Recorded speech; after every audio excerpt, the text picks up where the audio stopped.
ఓ కన్నతల్లి వరమే పుత్రుడికి శాపముగా మారిందా? ఈ విశ్వంలో తనను తాను గెలిచినవాడు మాత్రమే తల్లి ప్రేమకు తలవంచి సమస్తాన్ని విడిచినా సాధించవలసిన కార్యాన్ని సాధించగలడు.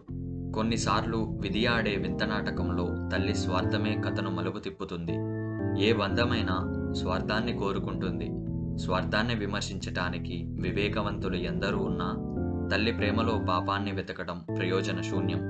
రాముడిని వనవాసిని చేసిన కైకేయి లేకుంటే రావణుడి కథ ముగింపు ఎలా మొదలవుతుంది? ఓ తల్లి స్వార్థంతో ఇంత గొప్ప దైవకార్యం జరిగింది. మనకు ఓ గొప్ప కావ్యం దొరికింది. ఈ సృష్టిలో ఏ జీవికి బాధ లేదు, ఏ జీవికి బంధం లేదు. బాధ లేకుండా ఏ బంధమూ లేదు. బంధము ఉన్న చోట బాధ లేకుండా లేదు. ఎవరి కథ చూసినా నీ కథనే కనిపిస్తుంది. నీ కథే కొత్తగా మైమరిపిస్తుంది. ఎవరిని ప్రశ్నించాలన్నా భయమే. యథాతథముగా బాధించేది బంధమే కాని సమాధానం కాదుగా. ఏ తల్లి కన్నీరు చూడకుండా కడతేరదు. ఏ వీరుడు ఓడకుండా గెలుపు చేరడు. ఏ జ్ఞాని మదనపడుతూ నటిస్తున్న అజ్ఞానాన్ని వీడడు.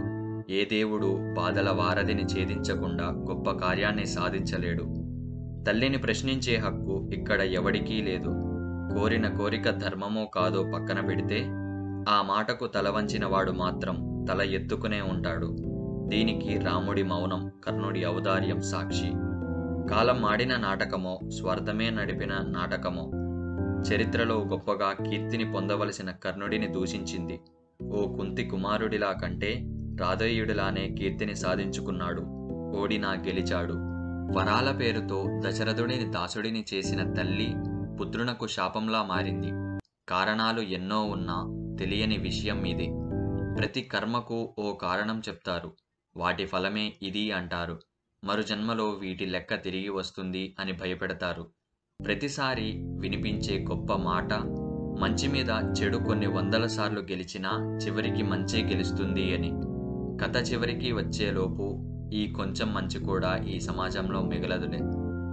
ప్రతిసారి మంచి చివరే గెలిస్తే ప్రతి కథ మళ్ళీ ఎందుకు మొదలవుతుంది? మళ్ళీ మళ్ళీ మంచి చెడుల మధ్య ఘర్షణ ఎందుకు? ఎందుకంటే ప్రతి యుద్ధంలో, ప్రతి రణంలో మంచివాడు చెడును చంపలేదు, చెడ్డవాడిని సంహరించి చెడును సంహరించా అనే భ్రమలో గెలిచాడు. పిచ్చివాడు. నాకు తెలిసి మంచి చెడుల మధ్య లేదా ధర్మం అధర్మం మధ్య యుద్ధం జరిగినా చివరికి గెలిచేది, మిగిలేది మౌనమే, కన్నీరే.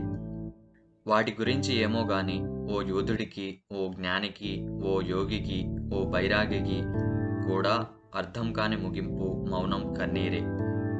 ఇక్కడ కొందరి జీవితాలు కన్నీటితో మొదలై మౌనంతో ముగుస్తాయి. మరికొందరివి మౌనంతో మొదలై కన్నీటితో ముగుస్తాయి. నీ కథ ఎలా మొదలైనా ముగింపు నీ మౌనమే.